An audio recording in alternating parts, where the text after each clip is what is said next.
Padahal politik yang normal itu harus ada yang ngawasin, Bung Wahyu. Check and balances itu ya. Check and balance itu wajib hukumnya. Karena manusia tidak ada yang sempurna, pasti ada khilafnya. Oleh karena itu harus ada yang kontrol. Itulah demokrasi yang sesungguhnya.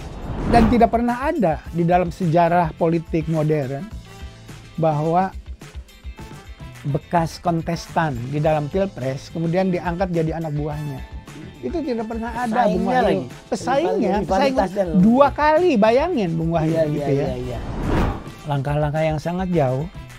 Bagaimana caranya Pak Jokowi bisa berkuasa terus, kira-kira begitu, semaksimal mungkin. Dan dia dalam perjalanan itu keinginan-keinginan tersebut cukup terhambat oleh PDI Perjuangan, gitu ya.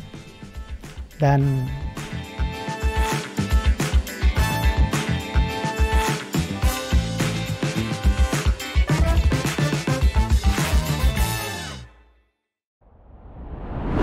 halo sahabat Kata Data, kita kembali bertemu di Gultik. Apa itu Gultik? Pergulatan Politik, sebuah podcast talk show ya, yang hanya ditayangkan di YouTube Kata Data Indonesia. Nah, untuk episode session kedua kali ini, Gultik tampil dengan wajah baru nih, ya kan? Settingnya baru, ya kan? Nah, dan kali ini kita juga berbincang-bincang dengan tokoh yang rasa-rasanya juga baru kali ini juga mau tampil dalam arena talk show. Selama ini kan beliau ini susah untuk tampil. Kebetulan ini sahabat Om Wai atau sohibnya Om Wai, ya kan? Siapa yang nggak kenal? Tokoh perintis Polster di Indonesia ini, Bung Saiful Mujani. halo Ya kan? Wahyu. Apa kabar? Baik, yuk, lama ketemu ya. Kita nggak ketemu berapa lama, Bu? Lama banget. Iya. Tapi ya aku dapat kabar apa itu? diundang ke sini. Sama siapa? Wahyu. Wah, susah. Saya bilang enggak. Oh, susah nolak ya? Susah lah. Sekalian kangen-kangenan. Iya, sekalian kangen-kangenan. Iya, saya karena merasa sudah waktunya tidak banyak aktivitas di permukaan. Saya jarang memang melayani permintaan untuk talk show kayak begini. Dan mungkin tidak pernah di podcast kayak begini. Iya. Jadi ya ini karena Wahyu yang minta ya agak susah. Thank you. Thank you bro. Bung Saiful Mujani. Beliau ini saya kenalkan, beliau ini founder dari Saiful Mujani Research, apa namanya? C-nya apa? And Consulting. Oh, Saiful Mujani Research and Consulting, SMRC. Nah, ini berkaitan dengan Polster ya. Ini kan Anda kan perintis. Saya bilang Anda lah salah satu tokoh perintis Polster di Indonesia ini. Ya, jejak pendapat tentang politik, ya kan, dan seterusnya. Apa yang kira-kira bisa kita petik pelajaran dari hingar-bingarnya Pilpres yang baru saja selesai dan juga kehadiran dari Polster yang begitu banyak di Indonesia. Apa yang menarik ini fenomenanya? Polster polling ya dalam hal ini Polster orangnya yang melakukan itu terlihat menjadi semakin dibutuhkan. Itu lepas dari segala kekurangannya, tentu saja tidak ada yang sempurna ya, namanya juga ilmu. Ilmu itu kan punya peluang untuk salah. Dengan segala plus minusnya, seperti di negara-negara yang sudah maju politiknya, demokrasinya terutama, di kita polling, hasil-hasil polling itu terlihat semakin penting, semakin dibutuhkan, gitu ya.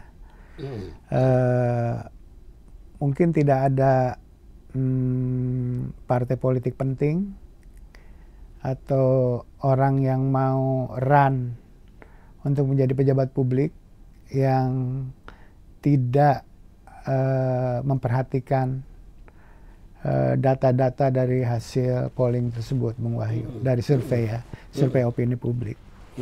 Jadi para politisi, pejabat publik, partai politik, bahkan pelaksana pemerintahan membutuhkan informasi bagaimana sentimen masyarakat atau masyarakat secara umum tentang berbagai isu, termasuk tokoh-tokoh yang bakal menjadi pemimpin kita, kira-kira gitu, Wahyu.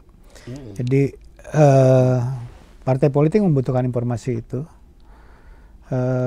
calon-calon presiden membutuhkan informasi itu. Kita mau pilkada bulan November ini, serempak, gitu ya, membutuhkan informasi itu untuk bagaimana caranya mereka memenangkan pertarungan, apa yang harus dilakukan, karena ingin mengikuti aspirasi pemilih. Karena pemilih menjadi unsur yang sangat menentukan untuk nasib politik mereka, kira-kira begitu. Ingin mengetahui itu, maka salah satu cara yang mudah, relatif mudah, dan relatif cepat adalah dengan survei opini publik. Bung Saiful, ini dari data box ya, data dari data box pasangan calon presiden dan wakil presiden Prabowo Subianto dan Gibran Rakabuming Raka ini memenangi Pilpres kemarin ya 2024 dalam satu putaran kan. Kita udah tahu semuanya, dan perolehan suaranya mencapai lebih dari 96 juta suara lebih atau 58,59% dari total suara sah nasional. Anda kaget gak dengan hasil seperti itu? Seperti ini? Enggak ya. Pertama karena saya jauh-jauh hari memonitor terus dengan survei. Sekarang beruntung Bung Wahyu, orang pengguna telepon itu sudah masif, udah 80-an lebih persen secara nasional orang menggunakan HP, ya kan? Itu perkembangan dibanding zaman kita masih muda dulu. Wah, itu telepon masih telepon halo-halo di pinggir jalan kan, gitu loh. Ya, sekarang fix phone nggak laku kayaknya. Iya, nggak laku. Iya. Nah, sekarang udah lebih dari 80% menggunakan itu. Oleh karena itu, dan kita bisa memonitor tiap hari bagaimana sikap dan pilihan politik mereka, gitu ya. Jadi hanya dalam waktu 1-2 hari kita bisa punya data nasional tentang pilihan politik mereka. Oleh karena itu dengan sangat cepat kita tahu perubahan-perubahan itu, perkembangan dinamika yang ada di lapangan. Saya dengan angka itu tidak kaget karena memonitor secara intensif 3 tahun sebelum pemilu, gitu ya. Jadi 3 tahun sebelum tanggal 14 Februari 2024 ini ya, yang kemarin kita pemilu. Jadi dinamikanya saya tahu, dan sekitar 1 tahun terakhir gitu ya, sekitar Februari, Maret, April 2023 sampai hari H pemilihan, kita monitor secara intensif dan memang kecenderungannya seperti itu. Terus mengalami penguatan pasangan Prabowo Gibran, terutama setelah Gibran diputuskan oleh KPU menjadi calon wakil Prabowo. Itu survei terakhir saya persis dengan hasil pemilu. Itu surveinya awal Februari, jadi sekitar 10 hari sebelum pemilihan kita melakukan survei, dan menurut estimasi kita dengan data yang kita peroleh, angkanya ya sekitar 58% itu. Oh, jadi udah dapat angka itu jauh-jauh udah hari. Dapat jauh-jauh hari. Jadi kita udah tahu. Oleh karena itu ya, dalam sebuah diskusi dan itu direkam dan ditayangkan di YouTube. Siapa tuh? Arif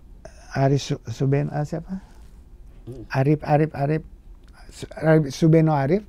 Hersubeno Arif. Teman saya juga itu. Iya, teman kita lah, kita wartawan. Hersubeno Arif. Iya, ada talk show, ada diskusi umum, ternyata itu disiarkan, direkam di YouTube dan ditayangkan. Itu sebelum pemilu. Mungkin beberapa minggu sebelum pemilu. Saya katakan tanggal 14 Februari waktu kita pemilu itu, waktu itu saya katakan sebelum 14 Februari, mungkin beberapa minggu sebelum itu. 14 Februari itu adalah hari kita akan menyaksikan akumulasi dari kecurangan pemilu. Jadi kita itu hanya menyaksikan output dari proses pemilu. Pemilu kan bukan hanya tanggal 14. Pemilu itu kan sebuah proses kan. Begitu di undang-undangnya ditetapkan, begitu KPU bekerja dan seterusnya itu udah mulai. Jadi tanggal 14 itu saya katakan waktu itu adalah hari di mana kita akan menyaksikan akumulasi dari hasil proses kecurangan di dalam pemilu atau pemilu yang tidak berintegritas. Hasilnya ya kita udah tahu, kalau tanya hasilnya ya seperti itu. Pasangan ini akan menang gitu ya dengan suara yang meyakinkan. Tapi bagaimana angka itu lahir itu melalui sebuah proses. Prosesnya itulah yang menjadi concern saya, bukan hasilnya, bukan quick count-nya. Quick count yang saya buat dan teman-teman yang lain juga buat gitu ya. Itu adalah penghitungan dari proses curang yang dilakukan berbulan-bulan atau bahkan lebih dari setahun dalam proses pemilu tersebut, Bung Wahyu. Nah, oleh karena itu kemudian agak heboh itu pernyataan saya itu. Nah, itu aja saya di podcast, bukan podcast ya. Jadi ngomong di umum kayak begitu. Off air ya. Iya, off air kayak begitu. Iya, jadi nah, jarang lah saya ngomong kayak begitu. Iya. Waduh. Ya. Jadi itu Bung Wahyu ya. Jadi kalau Anda tanya tadi bagaimana, nggak mengejutkan, saya udah tahu itu, dan itu adalah hasil dari akumulasi kecurangan dalam proses pemilu, Bung Wahyu. Anda bisa tidak setuju, tapi itu pendapat saya. Ya, pendapat Anda ini lebih karena apa ya? Mengikuti persepsi yang beredar di masyarakat, ataukah memang ada data yang kuat sehingga Anda bisa bicara seperti ini? Datanya kuat dalam pengertian gini, kan sekarang lagi diproses di MK kan? Iya. Ya, orang lagi berdebat di sana, gitu ya. Kebetulan Bung Wahyu, saya sedang menulis ini untuk jurnal, ya, jadi udah komprehensif gitu ya. Tapi sebelum itu, sejak pemilu 2019 selesai, saya ini pendukung Pak Jokowi, bahkan bukan hanya pendukung, ya kampanye untuk Pak Jokowi. Gitu ya. Iya. Dari 2014 sampai 2009 ya? Bahkan. 2009 bahkan dia kan nyalon jadi wakil Pak Prabowo, nyalon wakil presiden kan. Iya. 2009.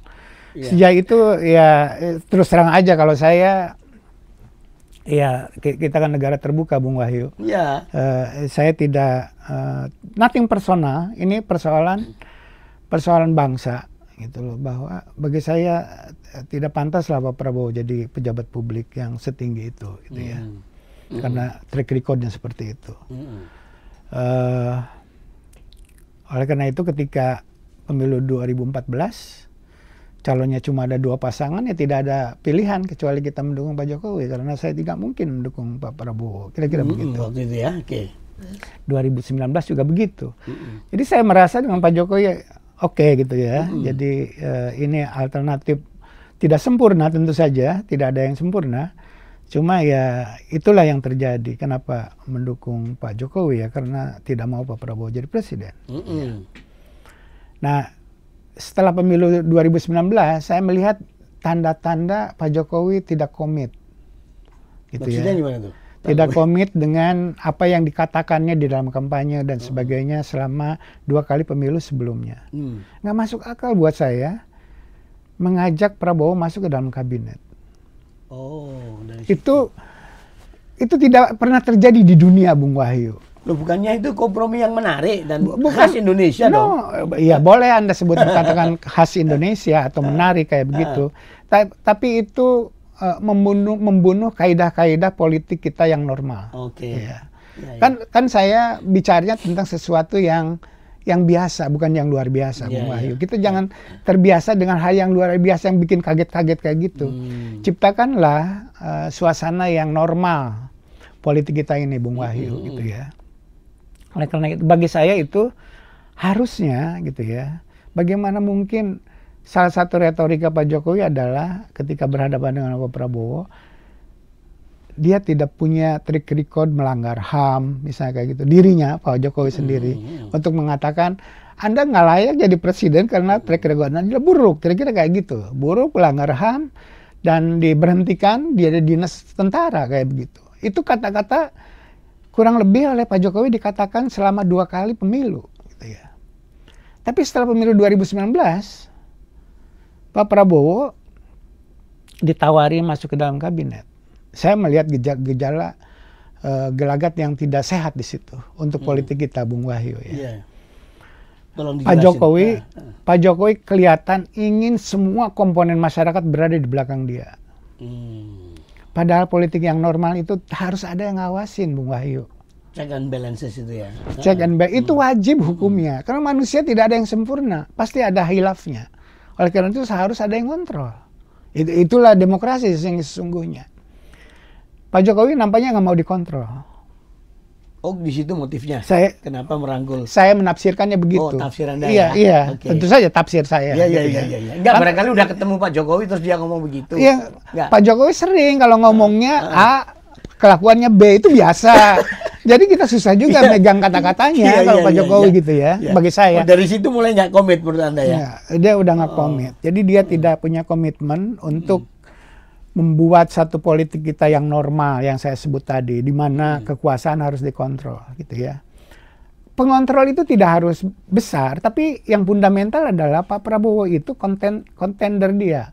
Jadi lawan dia di dalam persaingan politik. Harusnya normalnya Bung Wahyu. Harusnya dia menjadi pengawas Pak Jokowi. Kira-kira kan harusnya begitu. Iya. Jadi pimpinan pengawas di DPR itu adalah partai dia harusnya. Gerindra dalam hal ini. Tapi dengan bergabung menjadi Menhan gitu ya. Di kabinet Pak Jokowi, dan tidak pernah ada di dalam sejarah politik modern bahwa bekas kontestan di dalam pilpres kemudian diangkat jadi anak buahnya. Itu tidak pernah ada, Bung Wahyu. Pesaingnya 2 kali, bayangin Bung Wahyu gitu ya. Itu tidak pernah ada. Nah, Pak Jokowi menjungkir balikan semua itu gitu. Karena apa? Saya tidak tahu persis motifnya apa, tapi yang saya pahami adalah Pak Jokowi tidak mau diawasi. Jadi ini dan itu bahaya. Dan itu buruk sekali. Itu satu. Kedua, kan dalam demokrasi itu politik yang normal modern itu, Bung Wahyu ya, ada yang memerintah dan ada yang mengawasi.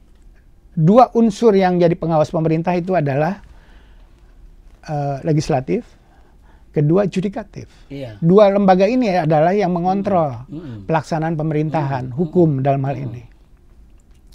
Setelah Pak Prabowo masuk kabinet, sebelum tanggal 20 Oktober ketika pelantikan Pak Jokowi yang kedua itu dilakukan, kalau tidak salah bulan Agustus sebelum itu, KPK dibunuh gitu loh. Melalui revisi undang-undang KPK. Dibuatlah Dewan Pengawas gitu ya. Ini Anda juga tuduhkan ke Pak Jokowi juga? Yes, gitu. Itu Pak Jokowi gitu loh. Saya tahu yang punya inisiatif itu adalah DPR. DPR yang ingin merevisi undang-undang KPK supaya KPK tidak terlalu terlalu independen, kira-kira begitu. Padahal DPR itu fungsinya mengawasi KPK juga gitu. Iya kan? Nah, ternyata inisiatifnya DPR, tapi kok Anda salahkan Pak Jokowi sebagai... Karena keinginan DPR tidak akan terjadi kalau tidak disetujui Pak Jokowi.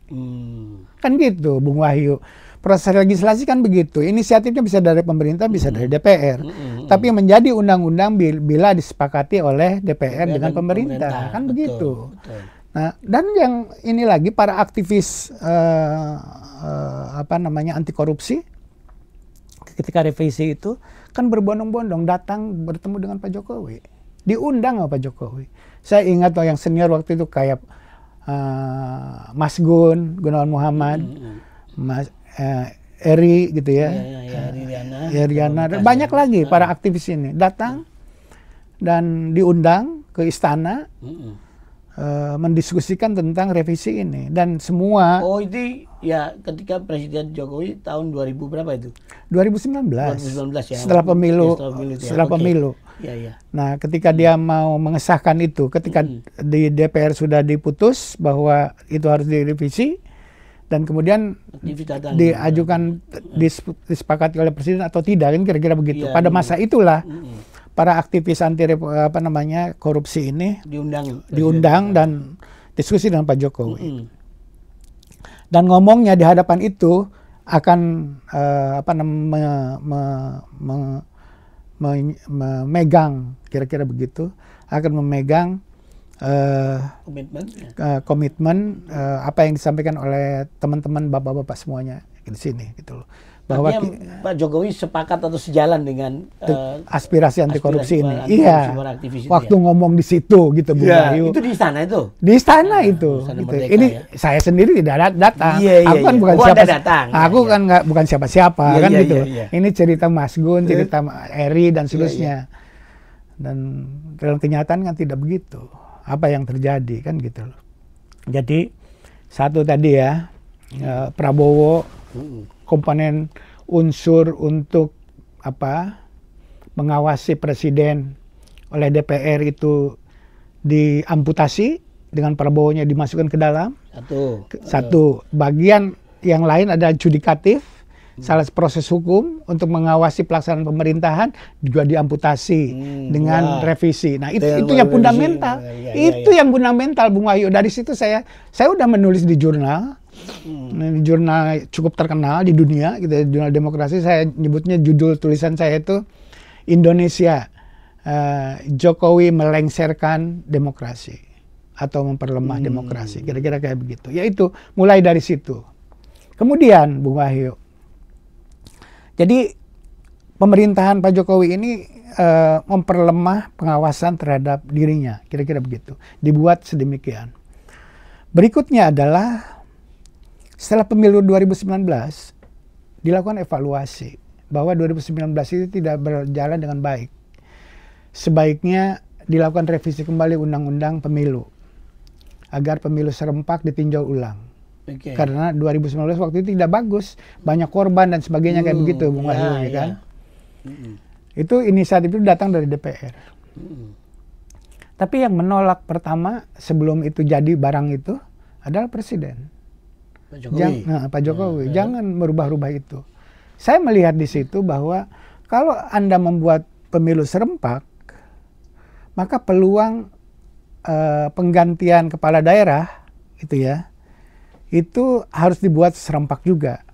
Sehingga kemudian ada masa di mana kepala daerah yang masa selesainya itu sudah tiba, masa tugasnya sudah tiba, seorang gubernur, bupati, wali kota dan seterusnya, maka pada masa itu harus dibuat pejabat sementara. Nah itu PJ yang dibuat. PJ itu siapa yang angkati? Presiden, ya kan, dengan Departemen Dalam Negeri, Mendagri dalam hal ini. Saya melihat peluang di situ. Bahwa ada motif lain lagi. Iya, jadi jalannya ke sana gitu loh Bung Wahyu. Dia akan mengontrol semua birokrasi dan kepala daerah gitu ya. Untuk kepentingan 2024. Saya melihatnya ke sana. Nah, itu satu. Kita tahu kan gitu loh. Gubernur-gubernur ini diangkat oleh Pak Jokowi dan jangan mencang-menceng kata Pak Jokowi kan. Jangan miring-miring kira-kira gitu. Nanti dievaluasi, Iya, kira-kira kayak gitu.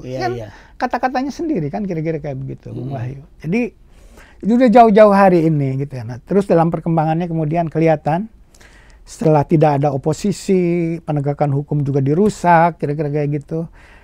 Saya sebagai pendukung Pak Jokowi sangat kecewa gitu ya. Ini bukan soal hasil pemilu nih. Pemilunya apapun hasilnya harus kita terima gitu ya. Tapi prosesnya itu loh. Proses untuk mengarah ke sana itu harus diperhatikan dengan baik. Justru itu unsur yang paling utama. Jadi sistematis menurut Anda? Iya, jadi mulai dari sana dan kemudian ada keinginan Pak Jokowi yang ingin terus berkuasa. Kan ada ide tentang 3 periode, ya kan? Mental toh. Ada ide tentang perpanjangan masa jabatan. Apa pula gitu ya? Buat apa ngomong-ngomong kayak begitu gitu loh? Tentu saja bukan Pak Jokowi langsung, tapi kan orang-orangnya. Iya, bukan beliau itu yang ngomong begitu. Tahu, tapi kan nggak mungkin Bahlil, nggak mungkin Luhut gitu ya, ngomong kayak gitu tanpa izin gitu ya, tanpa kesepakatan. Pak Jokowi tidak mengatakan jangan ngomong kayak begitu. Kan tidak melarangnya. Kan ini anak buahnya semua. Kalau orang yang punya etika politik yang baik gitu ya, jangan ngomong kita harus komit dengan konstitusi kita. Bahwa kekuasaan harus dibatasi, itu amanat reformasi gitu. Iya kan? Harusnya begitu. Tapi ini nggak keluar opini seperti itu dari presiden. Jadi didiamkan paling nggak. Didiamkan gitu loh. Mendiamkan keadaan Bung Wahyu gitu loh. Dia nggak mendiamkan, sebetulnya bisa jadi, saya boleh menduga, dan bisa dibuktikan disuruh-suruh orang kayak Bung Luhut gitu ya. Ini tafsir lagi. Tafsir boleh lagi dong, gitu kan, analisis gitu loh, ya kan. Dibantah aja gitu ya. Seperti juga misalnya Pak siapa namanya bekas ketua KPK, yang jadi DPD kalau nggak salah di Jawa Timur. Pak Agus Raharjo. Agus Raharjo, ya. Agus Raharjo kan, pernyataannya di media bahwa dia diminta untuk menghentikan kasus hukum. Itu harusnya kalau saya Pak Jokowi, saya tuntut itu Raharjo. Karena itu serius banget. Dia abuse of power gitu loh. Tuduhan itu ya? Iya serius banget bahwa ya? Bahwa opini itu keluar ke publik gitu ya. Bahwa Pak Jokowi meminta agar kasus Setia Novanto dihentikan. Itu serius banget masalah itu. Dan presiden bisa berhenti harusnya. Dan Agus Raharjo tetap dengan pernyataan itu dengan pernyataan itu. Tidak mengoreksi pernyataan tidak itu. Ada. Tapi kok didiamkan juga oleh Kenapa didiamkan? Oke. Gitu ya. Mungkin pemurah, kan pemaaf juga beliau. Ya silahkan Anda membaca. Tapi itu untuk sebuah tadi politik yang normal, itu tidak boleh didiamkan yang kayak begitu. Harus minta pertanggungjawaban kepada Agus Raharjo. Kalau memang tidak, gitu kan. Kita tahu kan, Bapak minta saham. Ya kan, kasus itu juga hilang. Itu kasus kayak begitu. Jadi, saya melihat gejala-gejala yang tidak benar yang dilakukan oleh Pak Jokowi. Intinya adalah untuk akumulasi kekuasaan pada dirinya. Kira-kira begitu, Bung Wahyu. Tapi kan kemudian mentok diantaranya karena Bu Mega waktu itu sebagai ketua umum PDIP. Iya, persis. Kan menegaskan harus orang jadi berspekulasi kemudian kenapa Pak Jokowi kemudian berkonfrontasi dengan PDI Perjuangan dalam pemilu. Orang berpikir karena keinginan-keinginan tidak didukung oleh PDI Perjuangan. Keinginan untuk 3 periode, keinginan untuk memperpanjang masa jabatan dan seterusnya, boleh dong orang berspekulasi seperti itu. Dan jangan sampai harusnya rakyat berspekulasi seperti itu terhadap pemimpin negara tertinggi gitu, Bung Wahyu. Harus dibersihkan hal-hal semacam itu kepada kepala negara. Jangan sampai muncul distrust publik terhadap pejabat negara tertinggi, dalam hal ini presiden. Tapi faktanya kan dibiarkan. Jadi bahwa perpanjangan tidak terjadi betul, itu karena ada penolakan yang serius dari partai politik, dalam hal ini PDI Perjuangan. Tapi itu didiamkan, orang bergerak seperti itu. Mobilisasi aparat tadi udah kepala daerahnya adalah orang-orang dari presiden, presiden men. Sampai tidak pernah terjadi dalam pemilu kita, aparat desa itu dimobilisasi seperti itu. Padahal itu jelas bertentangan dengan undang-undang. Kepala desa itu ya, kepala desa. Kali-kali iya. Itu ya. Walaupun dalam undang-undang kita, nah ini dia kelemahan undang-undang kita, dan mungkin itulah undang-undang perlunya etika, untuk membaca undang-undang ini, kira-kira begitu. Jangan terlalu formalistik kayak begitu, seperti para lawyer yang mendukung Jokowi sekarang ini gitu. Bahwa harusnya adalah presiden sendiri punya sikap gitu ya, untuk menjaga integritas pemilu dan sesuai dengan undang-undang yang berlaku. Aparat ini tidak boleh terlibat, mobilisasi dan sebagainya kayak begitu. Tapi kan presiden tidak melarang itu. Keterlibatan kepala desa dan sebagainya, bahkan dikumpulin gitu loh. Ya kan? Tidak ada memang pernyataan dari kepala desa kita mendukung nomor berapa. Kan tidak ada resminya seperti itu. Tapi kan orang tahu semua. Seperti apa itu ya? Iya, seperti Anda misalnya, Anda bukan anggota tim sukses 01 misalnya Bung Wahyu gitu ya. Dan kemudian Anda bagi-bagi uang dan tidak menyuruh memilih 01 secara langsung kayak begitu. Tapi kan orang tahu bahwa Anda tim suksesnya 01 gitu loh. Jadi disitulah masalah, banyak sekali masalah yang itu hanya bisa ditanggulangi masalah-masalah seperti adalah komitmen terhadap moral politik kita. Itu tidak pantas begitu kepala negara, kira-kira kayak begitu. Apalagi mengatakan boleh dong cawe-cawe kita gitu loh, ya kan? Nggak pantas lah presiden ngomong kayak begitu. Kita kan keluarga semuanya, boleh dong cawe-cawe. Masa presiden ngomong begitu? Gitu loh. Jadi saya melihat langkah-langkah itu, langkah-langkah yang sangat jauh. Bagaimana caranya Pak Jokowi bisa berkuasa terus, kira-kira begitu, semaksimal mungkin. Dan dia dalam perjalanan itu, keinginan-keinginan tersebut cukup terhambat oleh PDI Perjuangan, gitu ya. Dan lagi-lagi Prabowo yang secara etik tidak pantas untuk menjadi presiden, apalagi jadi presiden, jadi calon presiden aja bagi saya itu tidak pantas. Dan Pak Jokowi dengan gampang aja orang seperti itu didukungnya gitu loh, untuk menjadi calon presiden dan dimenangkannya, kira-kira begitu. Jadi di situ saya melihat bahwa apa yang terjadi kemarin itu tidak mengejutkan, karena pandangan saya seperti ini itu kan tidak umum di masyarakat. Masyarakat lebih cepat melihat uang 100 ribuan, kira-kira kayak begitu. Dan kemudian siapapun yang jadi presiden tidak peduli orang ini pernah diberhentikan dari dinasnya, dinas tentaranya atau tidak, itu tidak peduli, kira-kira kayak begitu. Dan itu yang saya lihat. Nah, jadi kalau kemenangan yang besar kemarin tuh, itu tidak mengejutkan buat saya. Karena dihasilkan dari proses-proses yang luar biasa, melibatkan negara dalam hal ini. Jadi menangkan seperti itu tidak mengejutkan Bung Wahyu buat saya. Iya, makanya nggak kaget ya. Nggak kaget. Dari proses. Iya, dari prosesnya. Atau sistem yang sudah dibikin sangat sistemik seperti itu, kalau hasil kayak gini nggak kaget. Gitu kan. Karena itu kalau Anda tanya ke saya, jadi menurut Anda sah atau tidak hasil pemilu kemarin? Kalau saya anggota Mahkamah Konstitusi, saya bilang tidak sah.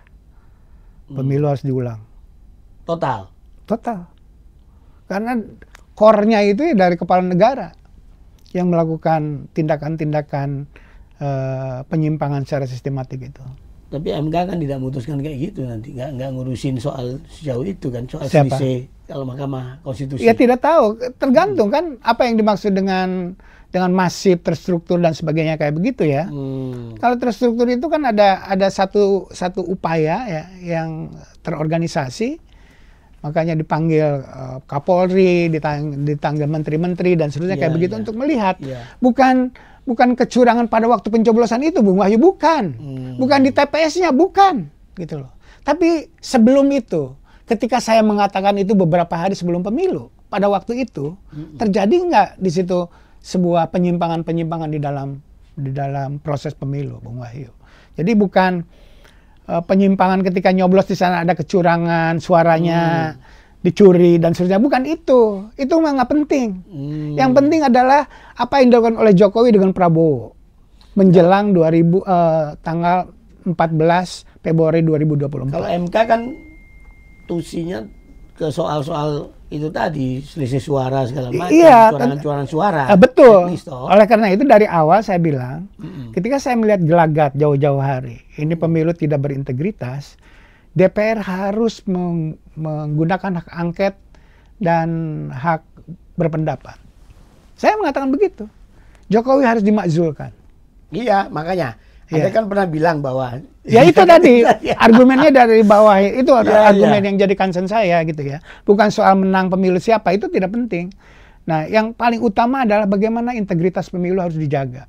Karena itu menyangkut tentang integritas kita bernegara ke depan, Bung Wahyu. Nah, pernyataan Anda untuk Jokowi harus dimakzulkan itu Anda masih konsisten dengan ini? Yes. Tidak akan Anda cabut ini? Tidak akan saya cabut. Gitu.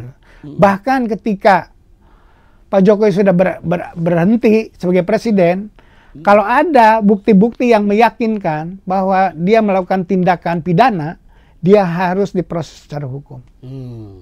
Gitu. Misalnya kalau Pak Agus Raharjo membawa bukti yang meyakinkan bahwa Presiden Jokowi telah memintanya untuk menghentikan kasus kayak gitu, itu bisa dibuka. Jadi abuse of power itu. Abuse of power itu. Itu penting untuk pelajaran kepada bangsa ini, Bung Wahyu. Jadi jangan tanggung-tanggung ya? Nggak boleh. Nggak boleh, harus terbuka. Ini pelajaran untuk bangsa kita. Gitu loh. bahwa siapapun itu harus tunduk pada konstitusi. Itu dasarnya. Tunduk pada hukum. Itu dasarnya. Kira-kira kayak begitu. Oleh karena itu, kalau ada bukti seperti itu harus secara terang benderang dibuka kepada publik. Bahwa presiden ini telah melakukan kesalahan dan seterusnya dan seterusnya. Oke. Nah, tapi di sisi lain nih, Bung Saiful Mujani, ini ada tingkat kepuasan masyarakat terhadap kinerja Presiden Joko Widodo itu kan mencapai 76,5% kan. Ya kan, pada periode akhir 2023 sampai dengan awal 2024.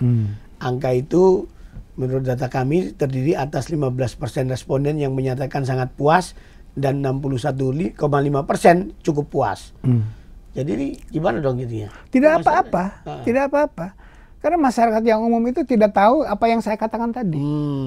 Itu. Ya. Kewajiban Bung Wahyu, kewajiban media dan seterusnya ngasih tahu kepada publik bahwa ada yang tidak baik-baik saja di negeri ini gitu loh. Masalahnya orang tidak tahu itu. Kedua, yang taunya yang tadi 100 rupiah itu loh, Bung Wahyu. 100 ribu rupiah. Naik 200-300 ribu kadang-kadang. Iya kan? Itu yang diingat. Jadi coba bayangkan, saya tahu sejumlah aktivis yang saya dulu sama-sama kira-kira berubah sikapnya, udah tidak peduli lagi misalnya dengan trik record Prabowo, udah tidak peduli lagi, ya sudahlah katanya, kita maafkan kayak gitu. Betul, ini bukan soal personal, ini persoalan bangsa. Artinya apa? Bahwa Prabowo itu melakukan kesalahan, kita maafkan. Oke. Artinya seperti di Afrika Selatan, harus ada pengakuan terhadap kesalahannya. Dia mengakui kesalahan itu beberapa kali, gitu ya, di dalam beberapa kesempatan. Tapi tidak boleh menjadi pejabat publik. Mau berbisnis sebagai masyarakat biasa boleh, gitu Bung Wahyu, gitu ya. Itu pelajaran buat kita. Masyarakat kita sekarang itu tidak melihat lagi yang Anda sebut tadi puas tadi, ya. Itu angka-angka saya juga sama, Bung Wahyu. Angkanya segitu juga. Sama gitu loh. Bahkan lebih tinggi dari itu gitu. 80-an persen. Iya kan gitu loh. Iya. Saya bukan bicara angka gitu ya. Saya bukan politisi dan calon presiden, bukan gitu loh. Saya bicara tentang bagaimana proses politik yang berlangsung di negara kita, bahwa pengawasan itu penting. Karena kalau tidak ada pengawasan, negara akan menjadi begini. Orang yang secara etik tidak pantas pun bisa jadi presiden. Kira-kira kayak gitu, Bung Wahyu. Nah, oleh karena itu harus. Jadi bagi saya angka 75% orang puas pada Pak Jokowi itu tidak mengejutkan. Itu biasa gitu ya. Karena tahu masyarakat kita secara umum gitu ya, dia akan puas dengan BLT, dengan bantuan sosial dan seterusnya. Jangan lupa, Bung Wahyu, hampir 300% bansos itu naik pada masa Pak Jokowi. Pak Jokowi begitu jadi presiden 2014, concernnya ke sana. Tapi kan sudah di-approve oleh DPR. Bukan gitu. Sama, anggarannya. DPR dengan Pak Jokowi sama. Oh, gitu. Ya sama aja kan kayak gitu. Ini elit ini gitu loh. Elit ini yang tapi membuat. Tapi di DPR kan ada PDI Perjuangan segala macam. Tentu saja. Ada PKS segala macam. Betul. Banyak gitu ya.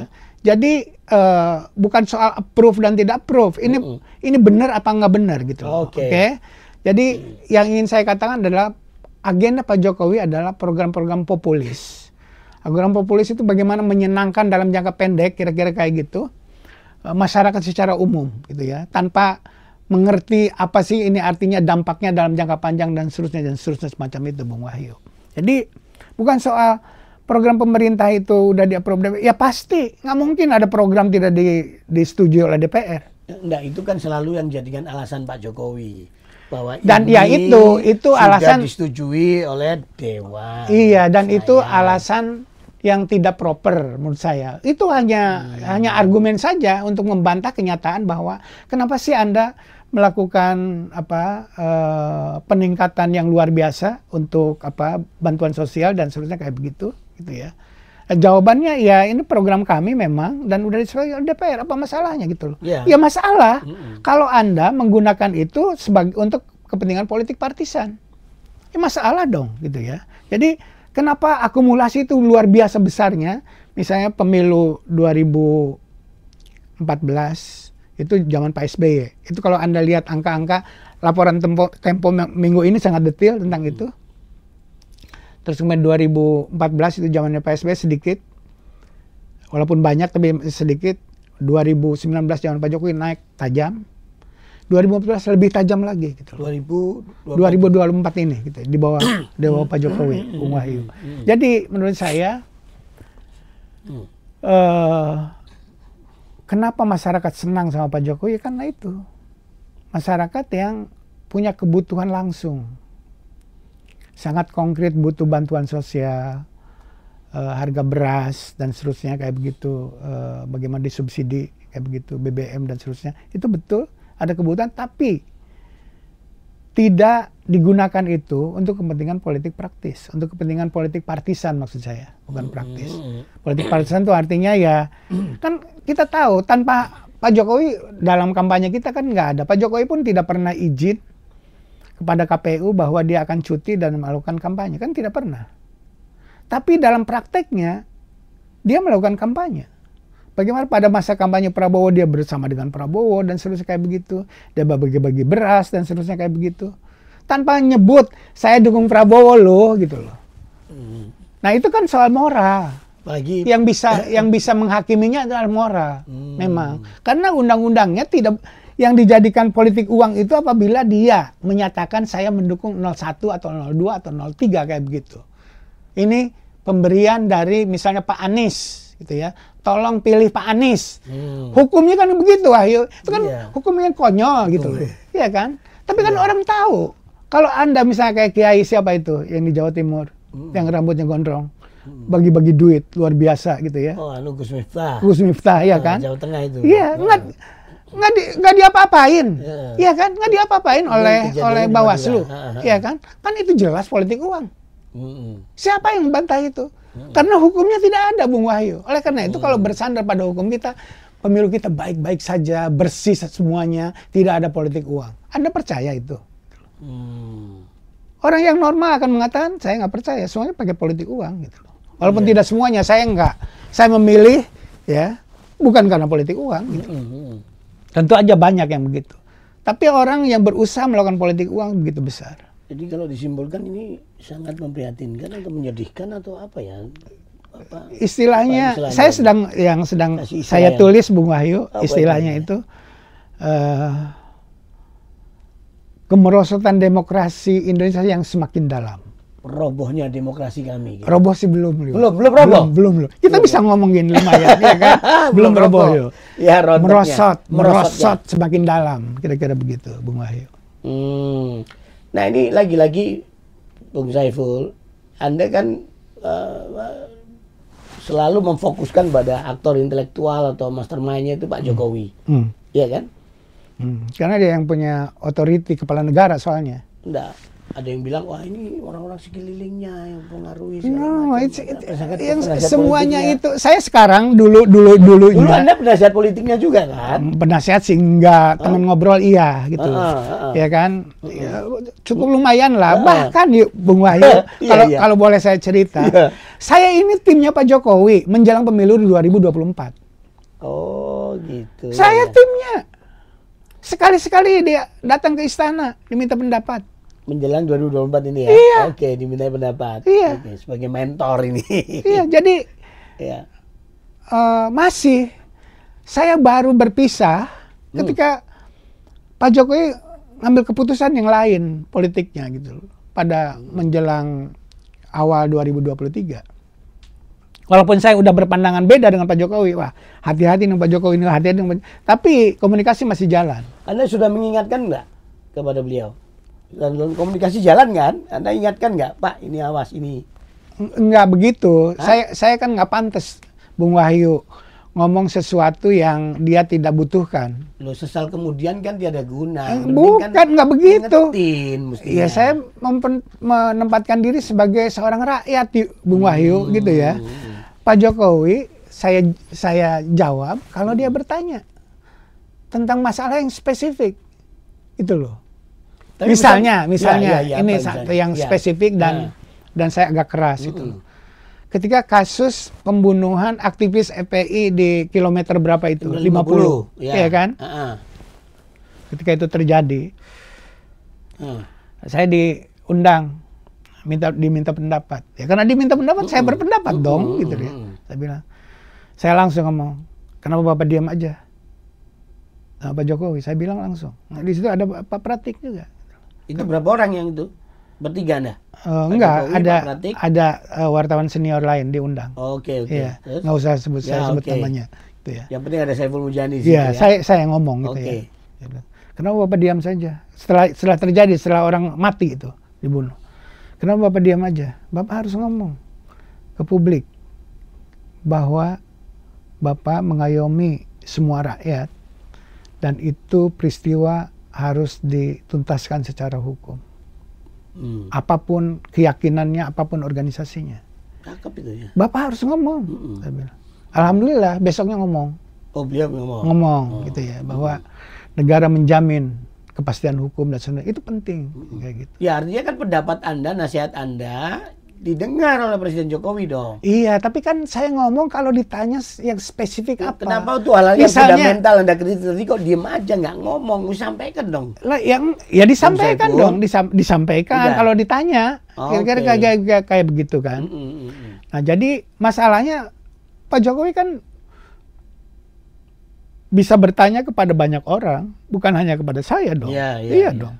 Dan keputusannya ada pada beliau mau ngambil apa, kan begitu loh. Emangnya kita siapa, kan kira gitu, Bung Wahyu. Enggak, terhadap hal tadi itu, terhadap apa, ada dugaan abuse of power itu yang Agus Raharjo bilang, terhadap apa namanya, kalau beliau tanya, tetap berkuasa dan seterusnya. Kalau beliau tanya, itu udah pernah tanya? Nggak nanya. Kalau beliau tanya misalnya, Bung Saiful, bagaimana pendapat Anda tentang dulu ya, saya banding. Kalau Pak SBY tanya dulu. Dulu Pak SBY nanya, ini sebagai perbandingan. Iya. Bagaimana ini kasus KPK menurut Anda? Minimal tanya saya sebagai ahli public opinion, pendapat masyarakat kira-kira kayak apa. Minimal gitu kan. Iya. Pak Jokowi bisa nanya begitu, tapi kan nggak nanya. Masa saya tiba-tiba nyinong, Pak, KPK jangan diperlemah dong. Kecuali anak buahnya, menteri yang paling dia pakai waktu itu, 2014, ngomong di hadapan saya kayak gini. Siapa itu? Oh, ya udahlah, nggak usah diomong. Iya, kan orangnya. Dia ngomong nantang gitu yo. Kebetulan saya suka diskusi sama dia. 2014 selesai pemilu ya, Pak Jokowi terpilih jadi presiden. Kemudian bilang agenda utama dan yang segera cepat ini adalah bagaimana memperkuat. Waktu itu belum mayoritas pendukung Pak Jokowi, ya kan, di parlemen waktu itu. Yang mendukung kan di bawah 50% PDI Perjuangan, Nasdem dan beberapa PKB. Nah, mayoritasnya itu di kubu Prabowo waktu itu, pemilu 2014. Nah, kata sang menteri senior ini bilang, agenda pertama kita adalah memperkuat koalisi di DPR. Salah satu caranya adalah mengakomodasi aspirasi yang ada di DPR. Aspirasi apa, Pak? Kita merevisi Undang-Undang KPK. Waktu itu 2014 loh, yuk udah lama. Kita akan gulkan itu. Siapa yang mau berdebat dengan saya? Dia nantang gitu yuk. Saya, Pak. Ini siapa yang ngomong gitu? Nantang gitu siapa? Sudah lah yuk. Pejabat. Menteri senior. Menteri senior. Menteri yang paling dipercaya oleh Pak Jokowi. Iya kan, tahu kan? Ya itulah, ya kan. Gitu. Siapa yang mau berdebat sama saya gitu? Ya, siapa yang berdebat sama saya untuk menentang revisi Undang-Undang KPK? Saya langsung jawab, saya, Pak. Kan salah satu poin yang mau direvisi itu adalah penyadapan harus izin. Ya kan? Pengadilan dong. Pengadilan, itu satu. Kedua, bahkan mau dihilangkan hak untuk penyadapan itu oleh KPK kan. Saya bilang, Bapak, kalau KPK tidak boleh nyadap, tidak pernah ada yang ketangkap itu. Percaya nggak? Dia diam. Nggak mungkin ada OTT ya? Nggak ada. Ya itu karena penyadapan. Ini pasti yang keberatan dengan OTT. Iya. Iya kan, Bung Wahyu? Iya. Nah, saya bilang begitu sama beliau. Saya bilang, ya itu yang pertama, Pak. Mau berdebat apa? Dia diam. Ada. Jadi dari situ udah nggak ketemu tuh. Wah, inginnya nih, ya kan? Ini mau tukar guling dengan Undang-Undang Cipta Kerja ceritanya, Bung Wahyu. Oh, di barter gitu. Kedua-duanya Undang-Undang Cipta Kerja ini aspirasi pemerintah ya kan, yang punya inisiatif. Yang satu lagi Undang-Undang revisi Undang-Undang KPK adalah DPR ya kan. Ini mau dibarter. Cuma Pak Jokowi melihat nih tafsiran saya. Pak Jokowi melihat secara politik tidak mendukung kedua-duanya ini. Oleh karena itu, ketika pemilu 2019 sudah selesai baru dilakukan. kamu lihat revisi undang-undang KPR dilakukan setelah pemilu 2019. Kemudian undang-undang Cipta Kerja digolkan setelah pemilu 2019 selesai. Setelah presiden terpilih kembali. Jadi dia ingin mengamankan dulu. Tidak dilakukan antara periode 2014 dan 2019. Karena dia punya agenda Pilpres 2019. Jadi hitung-hitungan politiknya gila gitu loh Bung Wahyu, gitu loh. Siapa yang ngitung? Beliau sendiri atau ada orang lain? Ya nggak tahu lah, pokoknya faktanya begitu gitu loh. Oke? Nah itu, jadi Bung Wahyu saya melihat kalau tadi mengatakan Anda kok menuduhnya Pak Jokowi terus. Karena dialah yang punya wewenang tertinggi. Dia punya TNI. TNI mau diapain sama dia bisa. Dia punya polisi, dia punya jaksa. Semuanya ada di dia, aparat negara. Semua ekonomi ada di pada kekuasaan politiknya pada dia. KPK juga? KPK juga, apalagi sekarang. Iya kan? Itu di PNS kan, dia ASN kan lagi. Ya kan? Udah diubrak-abrik aja itu sama departemen departemen yang ngurus ASN itu. Lupa saya namanya. PAN-RB. Iya. Kementerian PAN-RB. Iya. Atau PAN ya, PAN. Benar-benar apapun negara reformasi birokrasi. Iya. Iya. Iya, jadi udah nggak independen semuanya itu gitu loh. Makanya kita lihat ya. Kalau zaman Pak SBY dulu waktu ada cecak dan buaya ke KPK, Pak SBY tanya ke saya. Oh, iya. Saiful, bagaimana masyarakat melihat kasus perseteruan cecak buaya ini? Nanya, siapa kira-kira masyarakat marah apa enggak, marah pada siapa dan sebagainya kayak gitu. Dan masuk akal apa enggak marahnya dan kira-kira kayak begitu. Waktu itu menteri-menteri senior dipanggil Pak SBY, suruh cerita bagaimana kasus ini. Kemudian itu udah masuk ke kejaksaan, mau diproses. Bibit dan Bibit dan Chandra mau diproses di kejaksaan. Setelah para menterinya menyampaikan begitu, proses hukum akan dilakukan, kira-kira begitu. Terus terus Pak SBY nanya, bagaimana Mas Saiful? Saya bilang, kalau untuk kasus ini masyarakat nggak percaya sama hakim, Pak. Kalau keputusannya itu memenangkan polisi, bukan memenangkan KPK, masyarakat nggak percaya.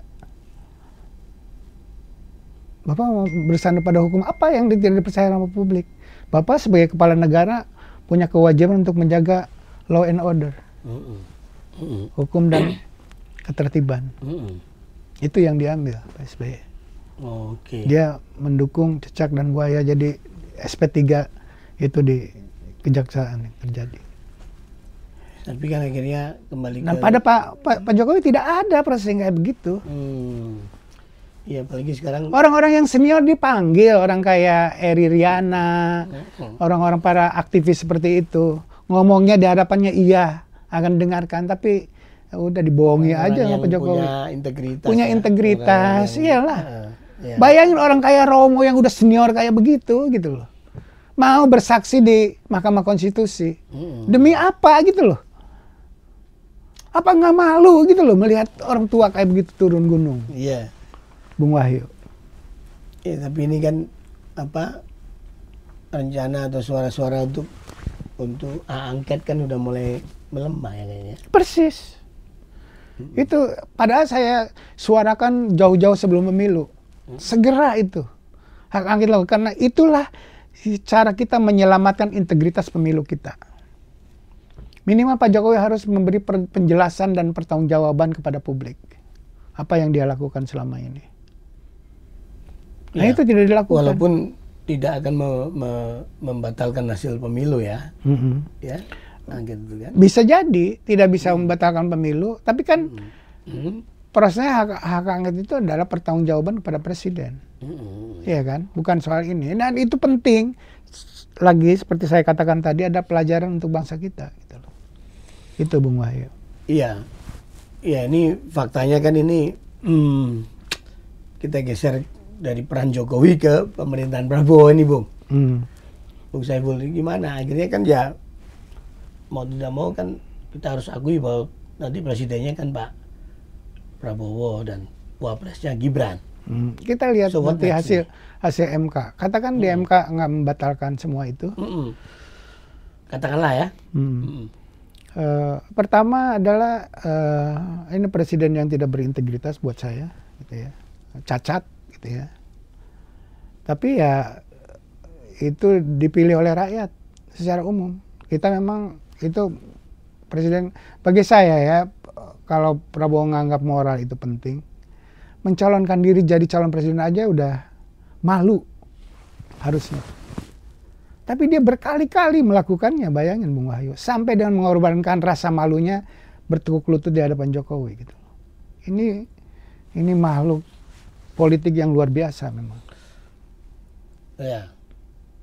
Nah, oleh karena itu kemudian saya pada posisi ya kritis terhadap kepala negara ya, dengan record seperti ini. Kalaupun akhirnya realitas politik dia jadi presiden, misalnya, tentu saja silahkan gitu loh. Dan tapi sikap saya ya seperti itu. Nah, apa yang akan dibuat oleh Prabowo gitu ya. Kalau dari kita kan selama ini politik kita kan tidak sesuai dengan yang dikatakan, ya kan, banyak lah yang dikatakan, maksudnya janji-janji dalam kampanye dan seterusnya kayak begitu. Biasanya dalam prakteknya tidak banyak yang dijanjikan itu dipenuhi gitu. Nah, oleh karena itu lebih baik kita baca rekodnya aja, kecenderungannya Prabowo ini kemana gitu loh, apa yang menjadi titik tekan kebijakan dia, kira-kira kayak begitu. Menurut saya dia sangat textbook dalam pengertian akan menekankan stabilitas, kalau perlu dengan mengorbankan demokrasi, kalau perlu gitu ya, demi sebuah stabilitas. Itu kan textbook. Orang kayak Prabowo murid terbaik dari Orde Baru gitu loh. Okay. Karena itu belum apa-apa dia bersahabatnya dengan Jinping misalnya. Belum jadi presiden pun udah berkunjung ke Cina dan bertemu dengan presiden gitu kan. Walaupun oleh juru bicara itu sebagai Menteri Pertahanan. Pertahanan ketemu Menteri Pertahanan dong dengan presiden gitu loh. Iya kan, Bung Wahyu. Jadi itu menurut saya adalah exposure pada national security-nya sangat kuat saya kira. Jadi pertahanan nasional dia akan sangat kuat, perhatiannya ke sana. Dan populis, program-program populis dilanjutkan. Kayak makan siang gratis. Emang dikiranya saya nggak makan siang apa? Gitu ya. Selama ini nggak disubsidi pemerintah juga rakyat makan siang gitu. Kalau hubungan antara Pak Prabowo sebagai presiden dengan Pak Jokowi nanti itu kira-kira penerawangan Anda seperti apa nih, Bung Saiful? Wah, itu kayaknya menarik Bung Wahyu ya. Nah, tapi unsur spekulatifnya banyak lah. Saya tidak tahu. Tapi kan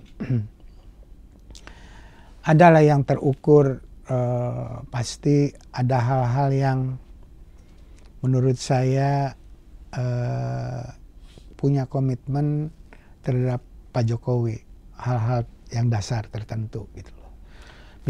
Misalnya ya tidak mengganggu Pak Jokowi kalau Pak Jokowi punya masalah, ya kan kayak gitu.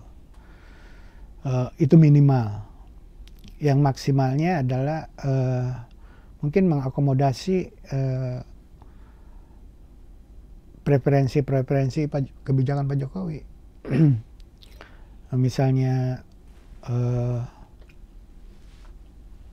IKN, bisa aja IKN nggak jadi loh Bung Wahyu di bawah Prabowo, ya kan? Kalau kondisinya tidak memungkinkan, itu bisa saja. Jadi tidak apa kan Sudrajat Djuwandono udah ngomong.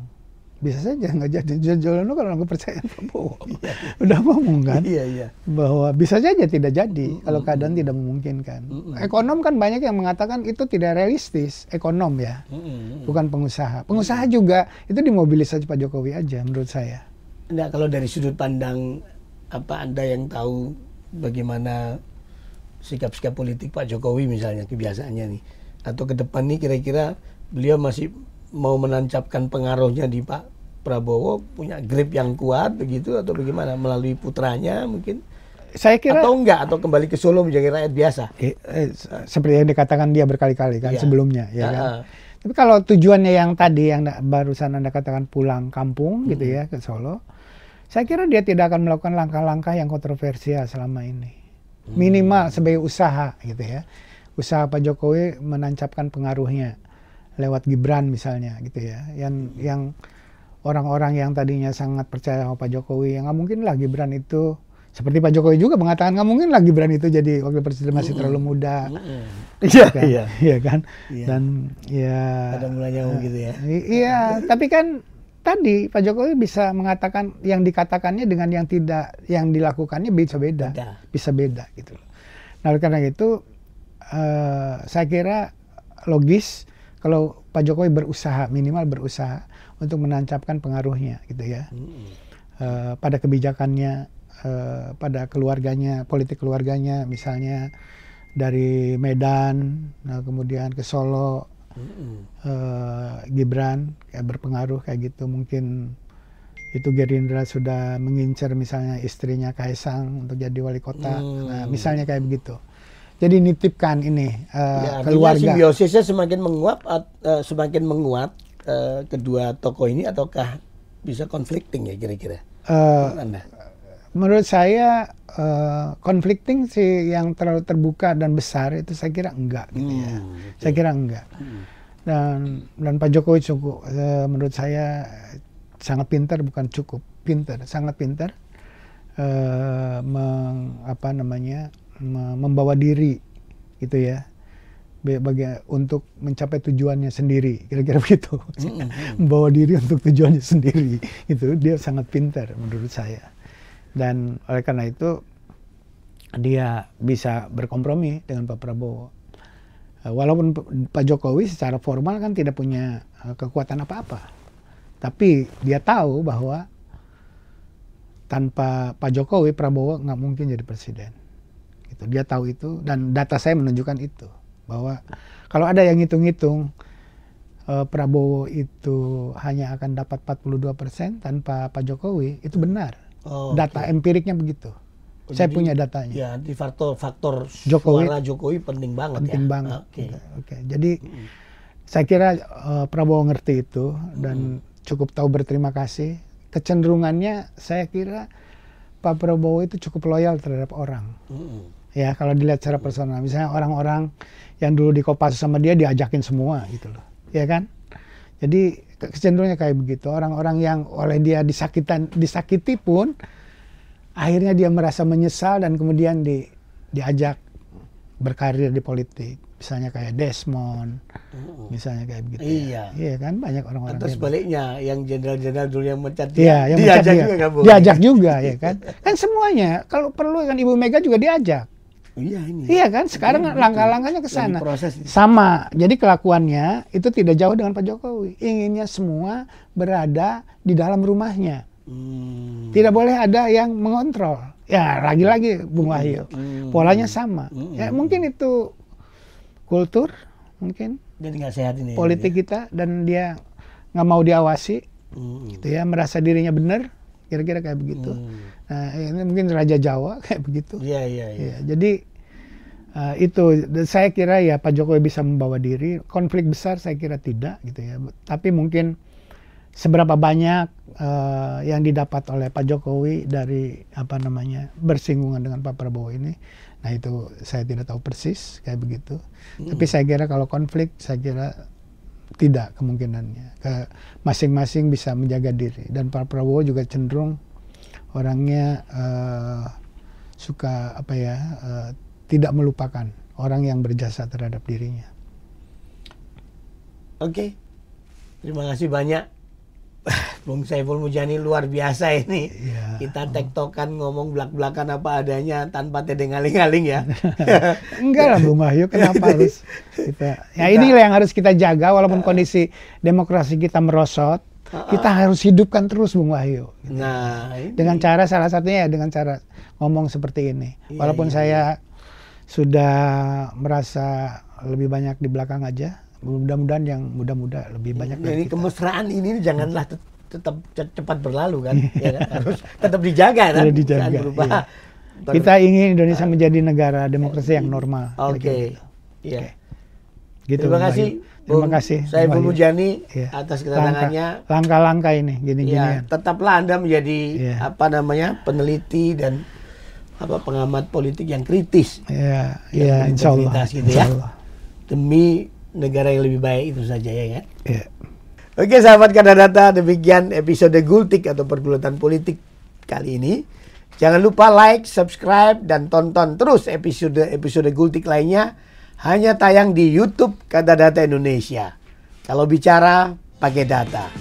Terima kasih Bung Saiful. Assalamualaikum.